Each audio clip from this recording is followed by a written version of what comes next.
नमस्कार, मैं हूं श्वेता सिंह और आप देख रहे हैं आज तक। इस समय सरकार के वरिष्ठ केंद्रीय मंत्री पीयूष गोयल हमारे साथ जुड़ रहे हैं।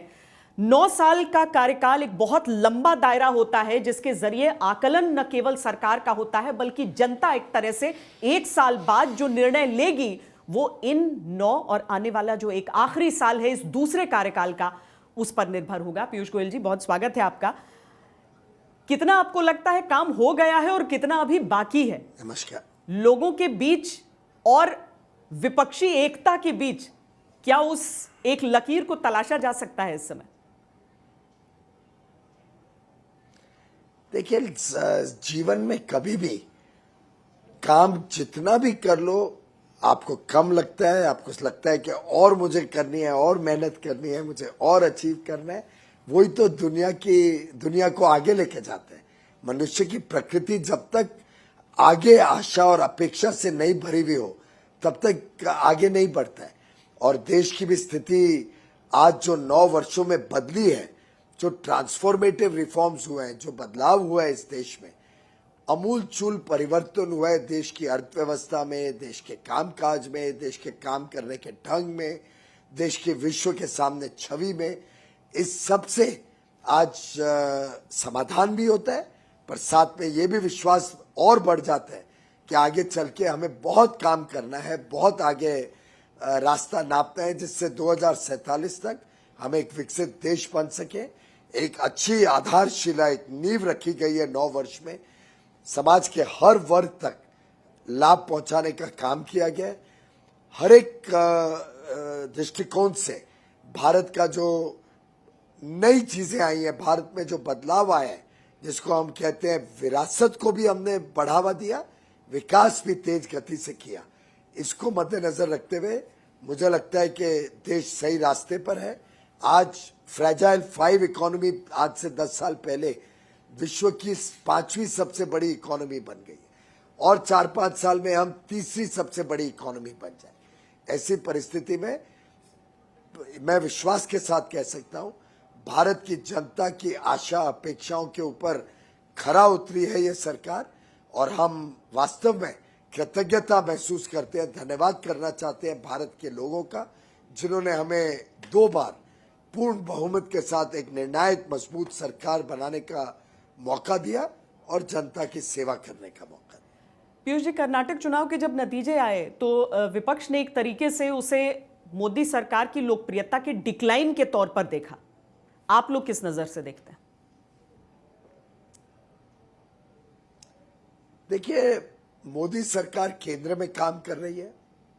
केंद्र सरकार की और प्रधानमंत्री मोदी जी की पॉपुलैरिटी तो लगातार बढ़ते जा रही है।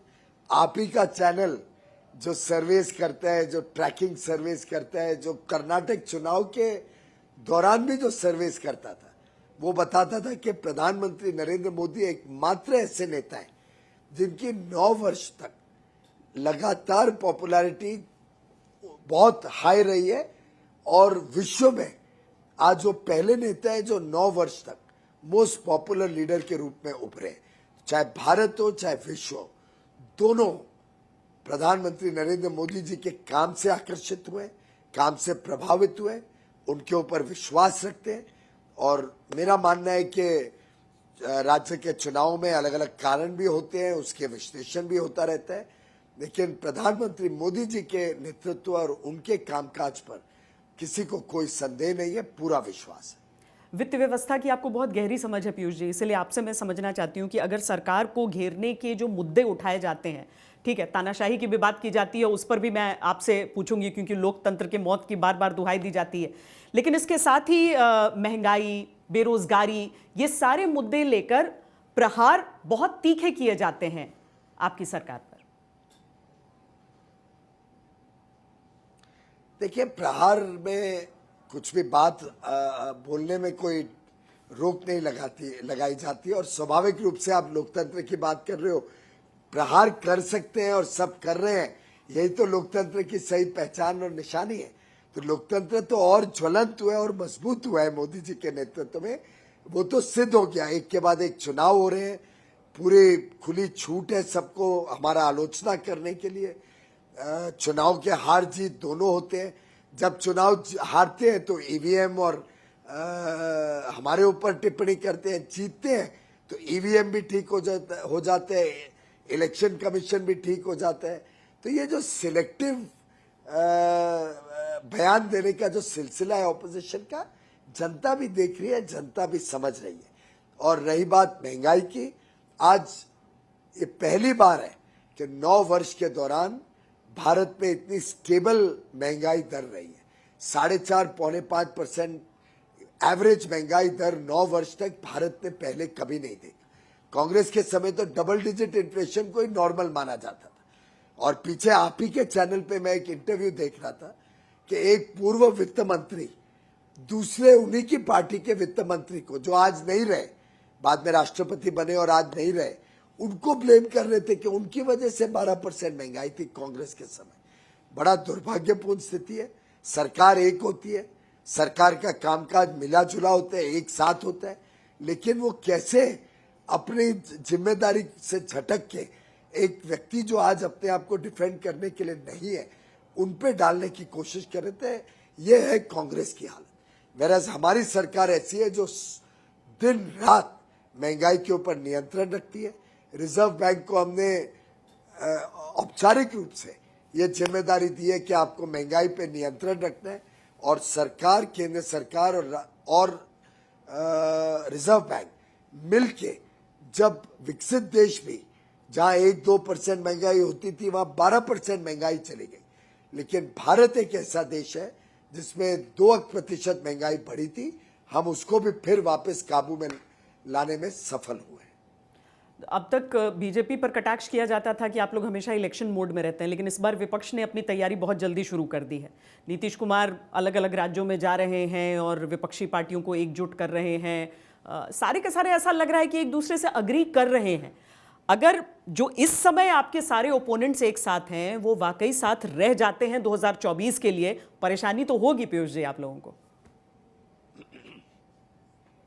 जरा भी नहीं होगी। आप मुझे बताइए कि नीतीश कुमार जी, वैसे तो आज के दिन ये स्थिति है कि बिहार तक में कोई वोट नहीं ला पाएंगे, पर बिहार की सीमा के बाहर कोई नेबरिंग सीट पे भी इन्फ्लुएंस नहीं कर सके। समाजवादी पार्टी, वो यूपी में ही उनका बुरा हाल है, यूपी के बाहर उनको कौन पूछता है। शरद पवार जी, उनके क्या महाराष्ट्र में जो स्थिति आज के दिन है, तो बाहर ही नहीं, महाराष्ट्र में ही नहीं कुछ रही तो बाहर क्या करेंगे।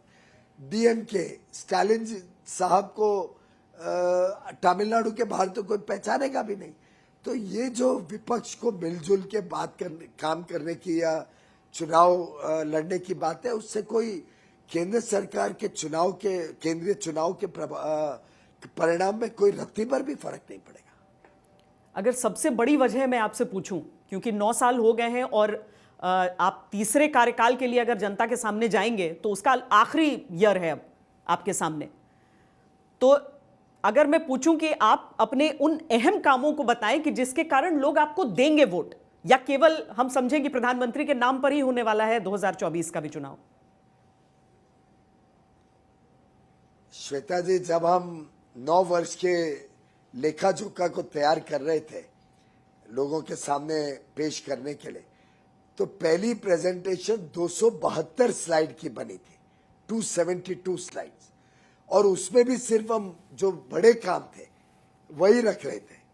छोटे मोटे तो दिन रात काम हजारों होते हैं, उसकी तो हम विचार भी नहीं कर रहे।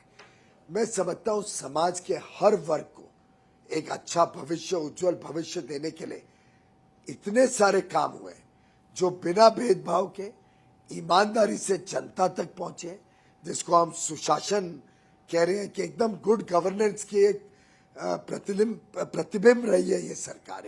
एक सिंबॉलिक ऑफ गुड गवर्नेंस प्रधानमंत्री मोदी जी का कार्यकाल रहा है, और सेवा ही हमारा धर्म रहा है।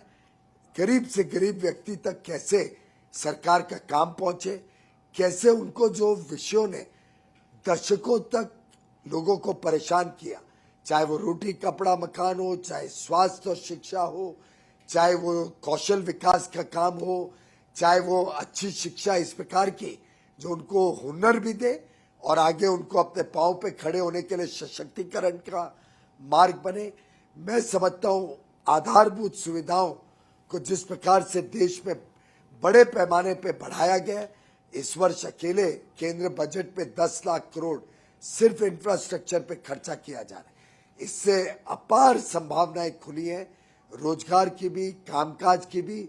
हमारे युवा युवती नए नए स्टार्टअप्स ला रहे हैं। लगभग 1 लाख स्टार्टअप्स आज रजिस्टर्ड है हमारे विभाग में। 100 से अधिक यूनिकॉर्न, विश्व का तीसरा सबसे बड़ा स्टार्टअप इकोसिस्टम भारत में है। जिस प्रकार से फॉरेन एक्सचेंज रिजर्व्स हमने कलेक्ट किए, $600 बिलियन, यानी लगभग 50 लाख करोड़ के फॉरेन एक्सचेंज रिजर्व्स आज भारत के पास है। अर्थव्यवस्था विश्व की सबसे तेज गति से बढ़ने वाली बड़ी अर्थव्यवस्था। महंगाई की दर अब फिर से 4.5-5% पे आ गई है। पूरा विश्व आज भारत की तरफ आस लगा के देख रहा है। भारत की जनता प्रधानमंत्री मोदी जी पर विश्वास करती है और यही कारण है कि देश में भी और विश्व में भी सबसे लोकप्रिय नेता, the most loved leader of the world, जिसको सिडनी में ऑस्ट्रेलियन प्राइम मिनिस्टर ने भी जिसकी पुष्टि की, आज पूरा विश्व और पूरे देश की जनता देख रही है कि देश आगे बढ़ रहा है, एक विकसित देश बनने के तेज गति से काम कर रहा है। और पूरा विश्वास है प्रधानमंत्री जी के नेतृत्व पे कि उनके नेतृत्व में, उनके निर्णायक नेतृत्व में, उनके संवेदनशील नेतृत्व में, उनके ईमानदार नेतृत्व में भारत का भविष्य उज्जवल भी है, सुरक्षित भी है और सुनिश्चित भी है। पीयूष जी, एक आखिरी सवाल मैं आपसे पूछना चाहती हूँ कि आपने रोटी कपड़ा मकान की बुनियादी ज़रूरतों की बात की। अब अगर मैं मंत्रालय के हिसाब से देखूं तो रोटी और कपड़ा तो आपके ही अधिकार क्षेत्र में आ जाता है। आप अपने हिसाब से, आप अपने काम में अगर रेट करें तो कौन सी चीज़ आपको अपने मंत्रालय में सर्वश्रेष्ठ आपको लगा कि ये काम मैंने अच्छा किया, और आने वाले 1 साल के लिए आपका लक्ष्य क्या है? देखिए, जो जिम्मेदारी माननीय प्रधानमंत्री जी देते हैं, हमने उस जिम्मेदारी को पूरी ईमानदारी से और लगन से और मेहनत से पूरा करना, ये हम सबका काम है, कर्तव्य है। आप कोई विभाग ले लें, जैसे फूड का विभाग है, एमएसपी पे जो खरीद हो रही है आज, उससे देश भर में किसानों को संतुष्टि है। पूरी खरीद जितना किसान लेके आते हैं, चाहे वो चावल हो, गेहूं हो, कापूस हो, जो विषय खरीदते होते हैं हमारे विभाग को, वो हम पूरी तरीके से खरीदते हैं। किसानों में खुशहाली लाए। एमएसपी पे खरीदने के बावजूद कई बार जब कोई चीजों में कीमतें बहुत गिर जाती हैं तो उसको भी हम खरीदते हैं। जैसे प्याज के दाम गिर गए थे तो हमारे विभाग ने कृषि विभाग के साथ मिलके प्याज को खरीद के किसानों की भी सुरक्षित किया कि उनको सही दाम मिले। साथ ही साथ उपभोक्ता मंत्रालय देखता है कि उपभोक्ता को महंगाई की चोट ना पड़े। वो रोज देश के कोने कोने से रिटेल, होलसेल प्राइजेस का संकलन किया जाता है, उस पर नीति निर्णय लिए जाते हैं कि क्या क्या किया जाए जिससे महंगाई ना देश को परेशान करे। फिर वो चाहे फूड ग्रेन के कीमतें हो, चाहे चीनी की हो, चाहे अलग अलग वस्तुओं की कीमतों पे निगरानी रखने का काम उपभोक्ता विभाग करता है। साथ ही साथ चीनी विभाग ये भी सुनिश्चित करता है कि गन्ना किसान को समय पे पैसा मिल जाए, पर्याप्त अच्छा पैसा मिले। और आप जानते हैं गन्ना किसानों के क्षेत्र में अमूलचूल परिवर्तन और सुधार हुआ है। इथेनॉल का काम बहुत अच्छे तरीके से चला है, जिसके कारण भी गन्ना किसानों को लाभ मिला है। वस्त्र क्षेत्र में रिकॉर्ड प्रोडक्शन 2 वर्षों में हुई है। निर्यात भी बढ़ते जा रहे हैं लगातार, जिससे करोड़ों लोगों को काम का अवसर मिल रहा है। हैंडीक्राफ्ट, हैंडलूम क्षेत्र में लोगों को नए नए मार्केट्स ई कॉमर्स के माध्यम से भी मिले और एक्सपोर्ट बढ़े उनका, उस पर चिंता की जा रही है, काम किया जा रहा है। वाणिज्य विभाग ने पिछले साल 2 फ्री ट्रेड एग्रीमेंट्स किए जिससे व्यापार बढ़ सके। और आपने देखा कि एक्सपोर्ट भारत का 2 वर्षों में 55% बढ़ा, जबकि पूरे विश्व में कमजोर है। अंतर्राष्ट्रीय व्यापार घटते जा रहा है, अंतर्राष्ट्रीय अर्थव्यवस्थाएं कमजोर चल रही है। उसके बावजूद 500 बिलियन यानी 37-38 लाख करोड़ से बढ़कर आज हमारा निर्यात $774 बिलियन हो गया, यानी 64 लाख करोड़ के आगे चले गए। तो निर्यात भी बढ़ रहा है, देश में अर्थव्यवस्था को भी पंख मिल रहे हैं। देश आज विश्व की सबसे तेज गति से बढ़ती हुई अर्थव्यवस्था है, जिसमें निर्यात का भी बहुत बड़ा योगदान है। पीएलआई स्कीम 2 लाख करोड़ की, साथ ही साथ इलेक्ट्रॉनिक्स मंत्रालय की 76,000 करोड़ की सेमीकंडक्टर सेमिकॉन स्कीम, ये भारत में उत्पादन बढ़ाने के लिए उद्योग जगत को लाभ दे रहे। और मैं गिनते जा सकता हूं, हर मंत्रालय ने आमूल चूल परिवर्तन किया है। एक संवेदनशील सरकार, एक संवेदनशील नेतृत्व, एक ऐसा नेता जिसने 24 घंटे दिन और रात एक करके देश को विश्व पटल पर अग्रिम आगे की पंक्ति पे लेके जाने का काम किया है। देश का विश्वास आज मोदी जी के साथ पूर्ण रूप से। बहुत बहुत शुक्रिया पीयूष गोयल जी हमसे बातचीत करने के लिए। धन्यवाद, नमस्कार।